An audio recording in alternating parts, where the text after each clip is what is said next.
Hi viewers, welcome to our channel. இன்றைக்கி நம்ம சேனலில் இன்னொரு சட்னி ரெசிபி தான் பார்க்க போகிறோம். ரொம்பவே வித்தியாசமான சட்னிங்க. கண்டிப்பாக இதுக்கு முன்னாடி செஞ்சுருக்கவே மாட்டேங்க. அவ்வளோ டேஸ்ட்டாக நல்ல புளிப்பு காரமாக சூப்பராக இருக்கிற கொய்யாக்காய் சட்னி தான் பார்க்க போகிறோம் இன்றைக்கி. சூப்பரான இந்த சட்னி ரெசிபி எப்படி பண்ணுறதுன்னு பார்க்குறதுக்கு முன்னால் நம்ம சேனல் இன்னும் சப்ஸ்கிரைப் பண்ணலைன்னா கண்டிப்பாக சப்ஸ்கிரைப் பண்ணிடுங்க. கூடவே பக்கத்தில் இருக்கிற பெல் பட்டனையும் தட்டி விட்டுருங்க. ஸோ நான் போடுற வீடியோ எல்லாமே உடனுக்குடனே நோட்டிஃபிகேஷனாக வந்துடும். வாங்க இந்த கொய்யாக்காய் சட்னி எப்படி பண்ணுறதுன்னு பார்க்கலாம். இந்த சட்னிக்கு இன்றைக்கி 2 கொய்யாக்காய் பாருங்கள், நாட்டு கொய்யாக்காய் இந்த மாதிரி எடுத்து வாஷ் பண்ணி இந்த மாதிரி பெருசு பெருசாக கட் பண்ணி எடுத்து வச்சுருக்கேன். இப்போ ஒரு வாணலியில் எண்ணெய் சேர்த்துக்கலாம். எண்ணெய் சூடான உடனே இது கூட 2 ஸ்பூன் அளவுக்கு கடலைப்பருப்பு சேர்த்துக்கிறேன். இது கூடவே 2 ஸ்பூன் அளவு உளுத்தம்பருப்பு. காரத்துக்கு 10லிருந்து 12 மிளகாய் சேர்த்துக்கலாம். அப்போ தான் நல்லா டேஸ்ட்டாக இருக்கும். இப்போ இது 3ஐயும் சேர்த்து நல்லா வறுத்து விடலாம். பருப்பு வறுபடும் போதே இப்போ இது கூட ஒரே ஒரு கொத்து கருவேப்பிலை சேர்த்துக்கலாம். அடுப்பை மீடியம் ஃப்ளேமில் வச்சுட்டு கைவிடாமல் ஒரே மாதிரி வறுக்கணும். இப்போ பாதி அளவு பருப்பு வறுபட்டோடனே இது கூட ஒரே ஒரு பெரிய வெங்காயம் நீட்டமாக கட் பண்ணி அதையும் சேர்த்து வதக்கிக்கலாம்.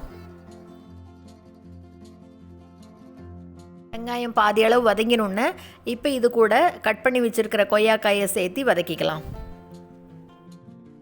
இது பழுத்துருச்சுன்னா நல்லா இருக்காது, காயாக இருந்தால் தான் நல்லாயிருக்கும் இந்த சட்னி.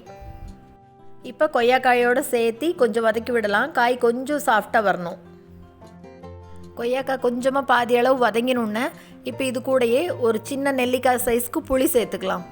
புளியும் சேர்த்து எல்லாத்தையும் நல்லா வதக்கி விட்டுக்கலாம். எல்லாமே நல்லா வதங்கி சாஃப்டாக வரும். அப்படி கொய்யாக்காய் கொஞ்சம் கலர் மாறி இருக்கும் பாருங்கள். நல்லா வதங்கிருச்சு, எல்லாமே போதும். இந்த அளவுக்கு வதங்கினோன்னே இப்போ அடுப்பை ஆஃப் பண்ணிவிட்டு கம்ப்ளீட்டாக ஆற வச்சிடலாம்.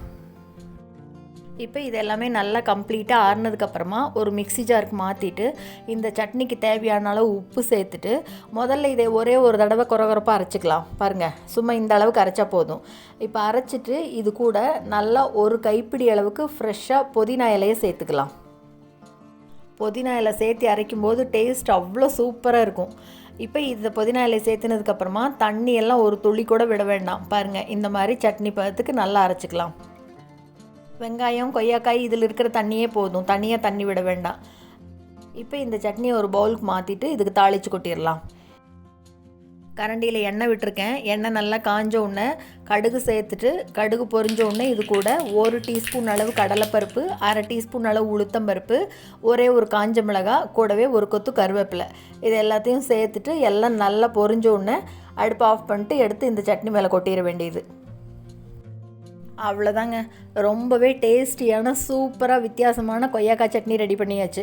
இதை இட்லி, தோசை, சப்பாத்திக்கும் தொட்டுக்கலாம், இல்லை சாதத்தில் கலந்தும் சாப்பிட்லாம். அவ்வளோ அட்டகாசமாக இருக்கும்.